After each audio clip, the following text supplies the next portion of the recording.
একদিন হঠাৎ করে দেখলেন চারপাশে গুঞ্জন, হুজুররা ওয়াজে গলা ফাটাচ্ছে, যে কোনো দিন কিয়ামত হয়ে যেতে পারে।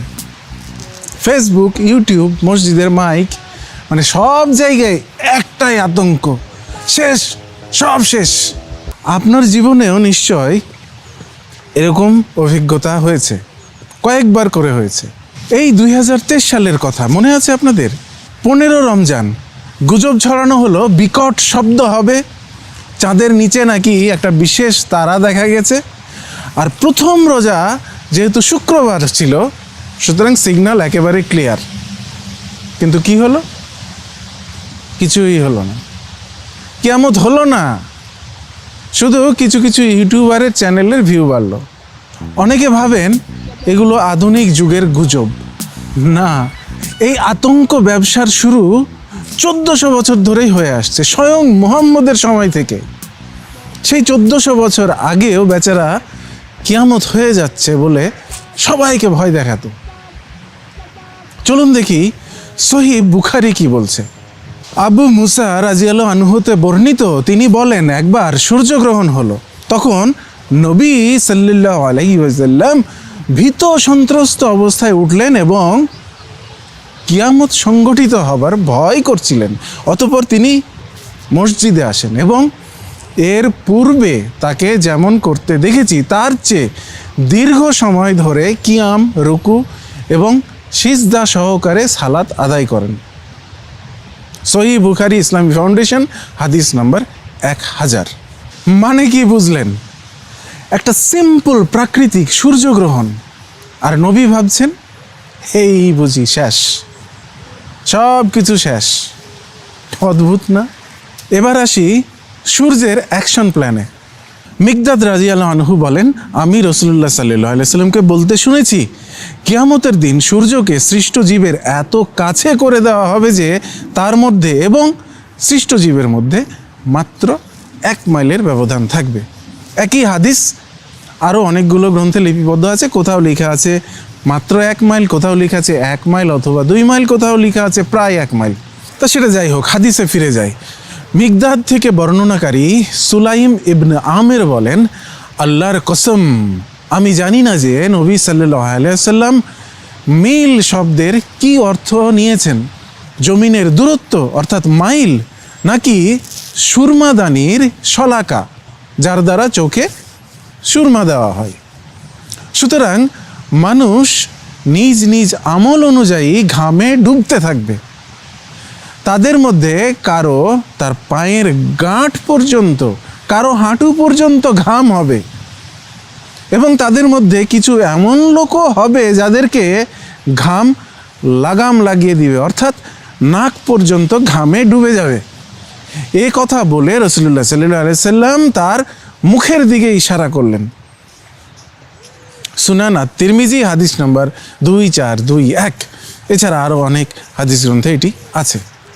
কিয়ামতের দিন নাকি সূর্য মাথার 1 অথবা 2 মাইল ওপরে চলে আসবে। কেউ কেউ তো আরো আগ বাড়িয়ে বলেন যে মাত্র 1 হাত উপরে চলে আসবে। দাঁড়ান দাঁড়ান দাঁড়ান, আগে একটু হাস্যালই। মানে এর চেয়ে হাস্যকর জিনিস আপনি জীবনে খুব কমই শুনতে পাবেন। এইসব কি রে ভাই? এটা এতটাই হাস্যকর যে একটা প্রাইমারি স্কুলের ছাত্ররাও এটা শুনলে হাসবে। এবং সেটা এসব হাদিস যারা সংকলন করেছে তাদের যে চোখে পড়েনি এমনটা না, তারাও লজ্জা পেয়েছে। তারা লজ্জা পেয়েছে এই ধরনের বর্ণনা শুনে, তাই সেই লজ্জা ঢাকার জন্য তারা আপ্রাণ চেষ্টা করেছে। তারা এইভাবে এটা ব্যাখ্যা দেওয়ার চেষ্টা করেছে, আপনারা স্ক্রিনে দেখেন। মানে তারা বলতে চেয়েছে যে তখন হয়তো মানুষকে সেই সূর্যের তাপ সহ্য করার ক্ষমতা আল্লাহ দিয়ে দিবেন। আল্লাহ তাপও দিবেন, তাপ সহ্য করার ক্ষমতাও দিয়ে দিবেন। তারা আবার উদাহরণও দিয়েছে যেভাবে এখন বুধ গ্রহের প্রাণীদেরকে আল্লাহ এই ধরনের তাপ সহ্য করার ক্ষমতা দিয়ে দিয়েছে। বুধ গ্রহের মাখলুকরা, মানে বুধ গ্রহের প্রাণীরা নাকি সূর্যের কাছাকাছি খুব আরামে আছে।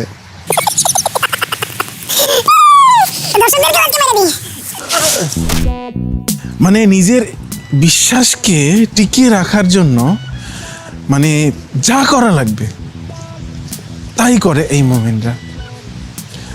এমন উদ্ভট, এমন গাঁজাখুরি ব্যাখ্যা দিতেও তাদের বাধে না, যে কোনো মূল্যে তাদের ঈমান ধরে রাখতে হবে। সাবস্টেন্স ইউজ কিংবা হ্যালুসিনেশনের চরম পর্যায়ে পৌঁছে গেলেই কোনো মানুষের পক্ষে এই ধরনের কল্পনা করা সম্ভব। ওরে মেরে ভাই, সূর্য পৃথিবীর 1 বা 2 মাইল তো দূরের কথা, যদি 2 মিলিয়ন মাইল দূরেও এসে হাজির হয় তাহলে তৎক্ষণাৎ গোটা পৃথিবীকেই গিলে খাবে। একেবারে মুহূর্তের মধ্যে গোটা পৃথিবী উধাও হয়ে যাবে। মানুষ দাঁড়িয়ে দাঁড়িয়ে ঘামবে। এরকম উদ্ভট কল্পনা কার পক্ষে করা সম্ভব বলেন দেখি? মুহাম্মদের মতো গুহা বিজ্ঞানীর পক্ষেই করা সম্ভব।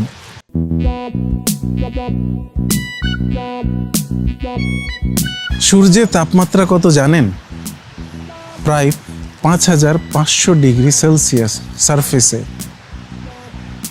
ইভেন সূর্য মাত্র কয়েক মিলিয়ন মাইল পৃথিবীর দিকে সরে আসলেই, অর্থাৎ দূরত্ব 90 মিলিয়ন মাইলের কম হলেই পৃথিবীর সমুদ্র শুকিয়ে যাবে, বায়ুমণ্ডল উধাও হয়ে যাবে, পৃথিবীতে একটি জীবও অবশিষ্ট থাকবে না। এই দূরত্বের টলারেন্স লেভেলটা খুবই কম। অন্যদিকে মহাকর্ষ বলে যে একটা জিনিস আছে সেটা জানেন তো? সূর্য পৃথিবী থেকে গড়ে 93 মিলিয়ন মাইল দূরে অবস্থান করে। কোনো কারণে যদি পৃথিবী আর সূর্যের দূরত্ব কমতে থাকে তাহলে এর প্রভাবে পৃথিবীর কক্ষপথে পরিবর্তন আসতে শুরু হবে। সূর্য যদি পৃথিবীর খুব কাছে চলে আসে, যেমন মনে করেন 3 কোটি মাইল, তাহলে পৃথিবী কক্ষপথচ্যুত হয়ে সূর্যের মধ্যে বিলীন হয়ে যাবে। বিলীন হবার অনেক আগেই গ্র্যাভিটির প্রভাবে পৃথিবী টুকরো টুকরো হয়ে যাবে। 2 মাইল দূরত্বে পৌঁছার আগেই পৃথিবী একেবারে ভেপোরাইজড হয়ে যাবে, পুরা বাষ্পীভূত হবে।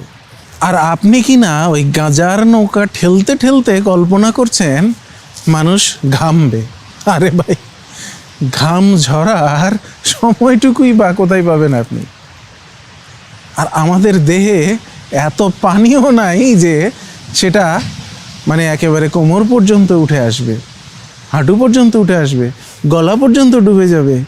এত পানি তো আপনার শরীরে নাই। সব পানি বের করে দিলেও তো এতটুকু হবে না। কি বিভৎস রকমের উদ্ভট হাস্যকর কথাবার্তা। আবার কে বাঁচবে জানেন? যারা আরশে ছায়া পাবে, মানে সূর্য পৃথিবী গিলে খাচ্ছে আর কিছু মানুষ আবার সেই পৃথিবীতেই ভিআইপি ছায়ার নিচে বসে চিল করছে। কি সুন্দর ফ্যান্টাসি রে বাবা! ও ভাই, মারো মুঝে মারো। শুনেন ভাই সাহেব, এইসব গু গোবর বিশ্বাস করার আগে আপনি নিজেই বরং সূর্যে ঝাঁপ দেন। পৃথিবী থেকে অন্তত একটা আবর্জনা কমুক প্লিজ। এবার আসি নেকড়ে, লাঠি আর জুতার গল্পে। এখানেই শেষ নয়, আরও ব্যাপক বিনোদনের প্রস্তুতি নেন। আসুন আগে একটা সহি হাদিস পড়ি। ইমাম আহমদ রাজিয়াল্লাহু আনহু আবু সাইদ খুদরি রাজিয়াল্লাহু আনহু হতে বর্ণনা করেন, জনৈক রাখাল মাঠে ছাগল চড়াচ্ছিল। হঠাৎ একটি নেকড়ে বাঘ এসে একটি ছাগলের ওপর আক্রমণ করলো। রাখাল বাঘের পিছনে ধাওয়া করে ছাগলটিকে ছিনিয়ে আনলো। বাঘটি একটি টিলার ওপর বসে বলতে লাগলো, তুমি কি আল্লাহকে ভয় করো না? আল্লাহ আমাকে একটি রিজিক দিয়েছিলেন আর তুমি তা ছিনিয়ে নিলে। রাখাল বলল, কি আশ্চর্য ব্যাপার, মানুষের মতো বাঘও আমার সাথে কথা বলছে। বাঘ বলল, আমি কি তোমাকে এর চেয়ে আশ্চর্যজনক খবর দেব না? মদিনায় মুহাম্মদ সাল্লাল্লাহু আলাইহি ওয়াসাল্লাম অতীতে যা ঘটেছে এবং আগামীতে যা ঘটবে তা সম্পর্কে মানুষকে সংবাদ দিচ্ছে। রাখাল তার ছাগলের পালকে নিয়ে মদিনায় প্রবেশ করে ছাগলগুলো এক স্থানে রেখে রাসূল সাল্লাল্লাহু আলাইহি ওয়াসাল্লামের কাছে এসে ঘটনা খুলে বলল। এতক্ষণে নামাজের সময় হয়ে গেল। নামাজ শেষে রাসূল সাল্লাল্লাহু আলাইহি ওয়াসাল্লাম রাখালকে বললেন, তুমি সবার সামনে ঘটনা খুলে বলো। সে ঘটনা বর্ণনা শেষ করলে নবী সাল্লাল্লাহু আলাইহি ওয়াসাল্লাম বললেন, রাখাল সত্য বলেছে। ওই আল্লাহর শপথ যার হাতে আমার প্রাণ, ততদিন পর্যন্ত কিয়ামত সংগঠিত হবে না যতক্ষণ না হিংস্র প্রাণী মানুষের সাথে কথা বলবে। মানুষ তার হাতের লাঠির সাথে কথা বলবে, পায়ের জুতার সাথে কথা বলবে, এমনকি ঘরের স্ত্রী তার স্বামীর অনুপস্থিতিতে কি করছে, শরীরের অঙ্গ প্রত্যঙ্গ সেটা তাকে বলে দিবে। মুসনাদে আহমদ হাদিস নম্বর 122, সহি বুখারি হাদিস নম্বর 2050, আরও আছে, দেখে নিন। আরে ভাই আইনেরা আরে মাইরালান, এক রাখাল এক নেকড়ে ছাগল খাচ্ছে। রাখাল ছাগল ছিনিয়ে নিল। নেকড়ে কি করলো? মানুষের মতো কথা বলা শুরু করলো। বলল, আল্লাহ আমাকে রিজিক দিয়েছিল। নেকড়ে শুধু কথা বললেই থামেনি, সে আবার ফ্রি মোহাম্মদের নবুয়তের প্রমোশনও করে দিল। ওরে ভাই মারো, মুঝে মারো।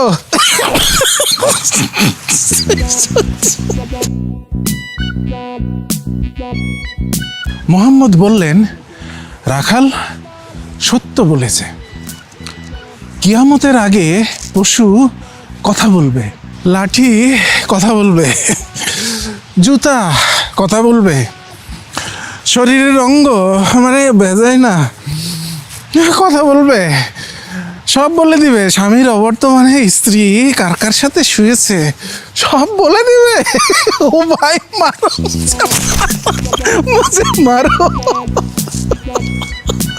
আরে এর চেয়ে আজগুবি বিশ্বাস আর কি হতে পারে বলেন? মানে কিসের অ্যান্ড্রয়েড আর কিসের আইফোন, গুগল, ক্যামেরা, এআই, এটা সেটা, এগুলো কিছুই না। পৃথিবীর সবচেয়ে প্রথম স্মার্টফোন হলো জুতা, স্মার্ট ডিভাইস। জুতাই হচ্ছে পৃথিবীর প্রথম স্মার্ট ডিভাইস। কিন্তু সমস্যা কোথায় জানেন? এই ঘটনাকে বলা হচ্ছে কিয়ামতের লক্ষণ হিসাবে, কিন্তু গল্পটা তো মুহাম্মদের সময়কালের, সেই সময় ঘটেছে। মানে কি দাঁড়ালো? কিয়ামতের লক্ষণ মুহাম্মদের সময়ে দেখা গেছে। মুহাম্মদ ভাবতেন কিংবা ভাবাতে চাইতেন মানুষকে যে তার সময়কালেই যে কোনো মুহূর্তে কিয়ামত হয়ে যাবে, অথচ 1400 বছর পেরিয়ে গেছে, কিয়ামত হয়েছে কই? এসেছে? এবার আসি আরেকটা হাদিসে। আজকে বিনোদন হবে আনলিমিটেড। আবু হুরায়রা রাদিয়াল্লাহু আনহু থেকে বর্ণিত, তিনি বলেন যে রাসূল সাল্লাল্লাহু আলাইহি সাল্লাম বলেছেন, যতক্ষণ না পশ্চিম দিক থেকে সূর্যোদয় ঘটবে ততক্ষণ কিয়ামত হবে না। যখন সেদিক থেকে সূর্য উদিত হবে এবং লোকেরা তা দেখবে, তখন সবাই ঈমান গ্রহণ করবে। এটাই সেই সময় যখন কোনো ব্যক্তিকে তার ঈমান কল্যাণ সাধন করবে না। সহিহ বুখারী হাদিস নম্বর 4280, আরো ড্যাশ ড্যাশ ড্যাশ। মানে কিয়ামতের আগে সূর্য পশ্চিম দিক থেকে উঠবে, মানে সূর্য মাথার উপরে আসার আগে সেটাকে উল্টো করে ঘোরানো হবে, কারণ সূর্য পূর্ব বা পশ্চিম দিক থেকে ওঠে না, পৃথিবী ঘোরে। তখনকার সময় এরা জানতো না যে সূর্য একটা নক্ষত্র আর পৃথিবী এর চারপাশে ঘুরে। হুট করে পৃথিবী উল্টো দিকে ঘুরতে শুরু করলে আর আলাদা করে কিয়ামতের প্রয়োজন হবে না। ভূমিকম্প, সাইক্লোন, সুনামি, এগুলোতেই যে মহাপ্রলয় হয়ে যাবে সেটা আল্লাহ পাকও কল্পনা করতে পারে নাই। সূরা জিলজাল পড়লে মনে হয় একটা ছোটোখাটো বা মাঝারি মানের ভূমিকম্প। বড় ধরনের যেসব বিপর্যয় মানুষ অলরেডি পার করে এসেছে সেগুলোর কাছে সূরা জিলজালের বিবরণ খুবই হাস্যকর। এখন মানুষের হাতে আছে নিউক্লিয়ার বোমা।